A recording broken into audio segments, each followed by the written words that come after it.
Hi friends, சளி கொஞ்சம் பிடிச்சிருச்சு, வாய்ஸ் கொஞ்சம் மாறி இருக்கும், அட்ஜஸ்ட் பண்ணிக்கோங்க. இது டீ வித் யாகேஷ் பார்ட் 3.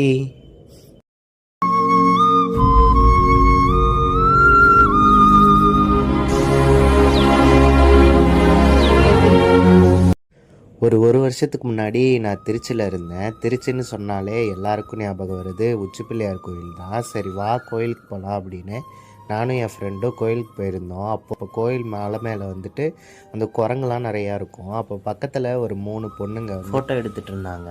அதில் வந்து பர்ஸு அந்த காசுலாம் வச்சுருந்ததுங்க போல். அப்போ வந்து குரங்கு வந்து என்ன பண்ணிடுச்சு, அந்த பொண்ணுங்கள்ட்ட இருந்து பர்ஸை பிடுங்கி அந்த பர்ஸை திறந்து காசெல்லாம் பறக்க விட்டுருச்சு. அதுக்கு என்ன தெரியும். அப்போ அந்த பொண்ணு வந்துட்டு பஸ்ஸுக்கு காசு இல்லாமல் நின்றுட்டு இருந்தது. அப்போ வந்து எனக்கு என்ன பண்ணுறதுன்னே தெரில, என்கிட்டயே அப்போதைக்கு காசு இல்லை. அப்போ வந்துட்டு என் ஃப்ரெண்டு சொன்னால், நீ வச்சுருக்க காசை கொடுத்துரு, நம்ம பஸ்ஸுக்கு பார்த்துக்கலாம் அப்படின்னு. சரின்னு நானும் என் காசை கொடுத்துட்டேன். ஏன்னா நானும் இந்த மாதிரி காசு இல்லாமல் பஸ் ஸ்டாண்டில் காசை தொலைச்சிட்டு நிறைய டைம் நின்று இருக்கேன்.